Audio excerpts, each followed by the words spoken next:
అందరికీ నమస్కారం. Welcome to Papayakka kitchen. నేను మీ సువర్చలాదేవిని. ఈరోజు మనం పాపాయక్క కిచెన్లో చింత చిగురు పప్పుని మా ఇంటి స్టైల్లో ఎలా చేస్తామో చూద్దాము. ఈ చింత చిగురు ఎక్కువగా వేసవి కాలంలోనే దొరుకుతుంది. అంటే మార్చి నుండి మే జూన్ వరకు దొరుకుతుంది. ఇది సీజనల్గా మాత్రమే దొరుకుతుంది. అంటే చింత చిగురు లేతగా ఉంటేనే పప్పుకి పనికొస్తుంది. దీన్ని ఈ సీజన్లో కొనుక్కొని సంవత్సరం అంతా నిల్వ చేసుకుంటారు కూడా. ఈ చింత చిగురు శరీరానికి శీతలాన్నిచ్చే గుణం ఉంది. అతిగా తింటే అసిడిటీ ఫామ్ అవుతుంది.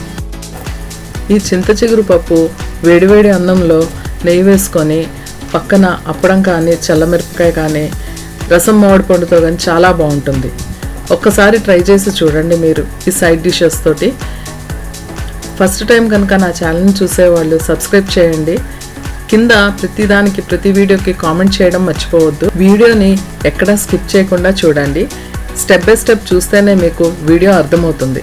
ఇది కొత్తగా వంట నేర్చుకునే వాళ్ళకైనా ఈజీగా అర్థమైపోతుంది. మరి ఇంకెందుకు ఆలస్యం, ఈ చింత చిగురు పప్పుని ఎలా తయారు చేయాలో చూసేద్దాం రండి. ముందుగా స్టవ్ వెలిగించి మందపాటి గిన్నెని పెట్టుకోవాలి. లేదంటే ఒక కుక్కర్ పెట్టుకొని అందులో 150 గ్రాముల కందిపప్పు తీసుకున్నానండి. దాన్ని దోరగా వేయించుకోవాలి. మంచి స్మెల్ వస్తుంది, అప్పటి వరకు వేయించుకుంటే చాలు.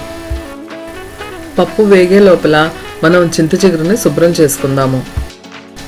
చింత చిగురు లేతగా ఉండాలి. ముదిరాకులు ఉంటే తీసేయండి. అందులో ఏమన్నా పుల్లలున్నా పక్కకు తీసేయండి.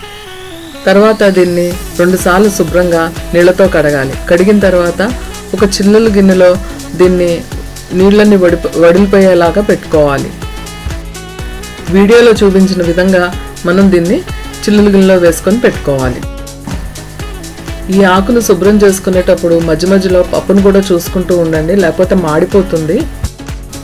ఇప్పుడు శుభ్రం చేసిన చింత చిగురిని కట్ చేసి పక్కన పెట్టుకోవాలి. కొంతమంది ఈ చింత చిగురిని చేత్తో నలిపేస్తారు, అలా కూడా చేసుకోవచ్చు. నేనైతే కట్ చేస్తున్నాను. తర్వాత ఒక ఉల్లిపాయ తీసుకొని కట్ చేసుకోవాలి. ఉల్లిపాయ స్కిప్ చేసేసుకోవచ్చండి, లేకపోతే వేసుకోవచ్చు, రుచి పెరుగుతుంది. ఒక 5-6 పచ్చిమిరపకాయలు, కారం తక్కువ కావాలనుకున్న వాళ్ళు తక్కువ వేసుకోండి. కానీ చింత చిగురికి పచ్చిమిరపకాయలే మంచి టేస్ట్ని ఇస్తాయి. చింత చిగురు ఒక్కొక్కసారి పుల్లగా ఉండదు. ఆ పులుపుని చూసి మనం ఈ చింత చిగురు పప్పులో చింతపండు వేసుకోవచ్చా లేదా అన్నది చెక్ చేసుకోండి. నాకైతే అవసరం పడలేదు. కొంతమంది చింత చిగురు కదా పుల్లగా ఉంటుందిలే అని అనుకుంటారు. కాకపోతే ఒక్కొక్కసారి ఆకు పులుపునివ్వదు. అది ఒకటి చెక్ చేసుకోండి. నాకు కూడా ఈ ఎక్స్పీరియన్స్ జరిగింది కాబట్టి నేను చెప్తున్నాను. నేను పులుపు చూసుకోకుండా వండేసేదాన్ని. చింత చిగురే కదా పులుపు ఉంటుంది కదా అని వండేసుకునేదాన్ని. పులుపు ఉండేది కాదు. అందుకని మీకు నేను షేర్ చేస్తున్నాను. కందిపప్పు పర్ఫెక్ట్గా వేగిందండి. మంచి స్మెల్ కూడా వస్తుంది. దీన్ని మనం ఈ పప్పుని 2 సార్లు నీళ్ళతో కడిగేసి, నేను ఒక కప్పు కందిపప్పు తీసుకున్నాను కదండి. 3 కప్పులు నుంచి 4 కప్పుల వరకు నీళ్లు వేసుకుంటున్నాను. ఈ పప్పులో మనం తరిగి పెట్టుకున్న చింత చిగురుని వేసుకొని రుచికి సరిపడా ఉప్పు, పసుపు వేసి మూత పెట్టుకొని 3 నుంచి 5 వరకు విజిల్స్ వచ్చే వరకు ఉంచుకోవాలి. నేను ఇక్కడ 5 విజిల్స్ వచ్చే వరకు ఉంచుకున్నాను. 5 విజిల్స్ తర్వాత కుక్కర్ని చల్లారిన తర్వాతే మనం మూత తీసుకోవాలి. చూడండి ఎంత చక్కగా ఉడికిపోయిందో.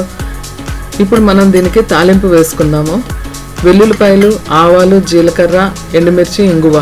నేను ఈ తాలింపులోనే కారం కూడా వేసుకున్నానండి. మంచి ఫ్లేవర్ వస్తుంది. దాల్ తడక అంటారు చూడండి, అలా ఆ టైప్లో వేసుకున్నాను. లేకపోతే మన స్టైల్లో అయితే పప్పులోనే కారం వేసేసుకోవాలి. అన్నట్టు చెప్పడం మర్చిపోయాను. పప్పులో మీకు నీళ్లు తక్కువగా అనిపిస్తే కొంచెం నీళ్లు వేసుకొని ఒక 5 నుంచి 10 నిమిషాల దాకా ఉడకపెట్టుకుంటే సరిపోతుంది. తర్వాత తాలింపు వేసేసుకొని మనం మూత పెట్టుకోవాలండి. తాలింపు కూడా ఆ పప్పుకి మొత్తం ఫ్లేవర్ అంతా వస్తుంది. ఇప్పుడు చాలా బాగుంటుంది పప్పు. అంతేనండి, మన చింత చిగురు పప్పు తయారైపోయింది.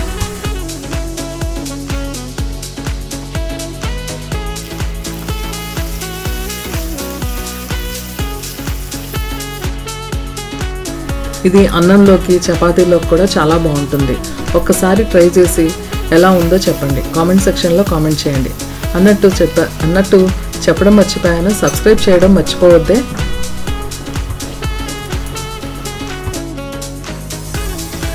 మరో కొత్త వంటతో కలుద్దాం. బాయ్ అండి.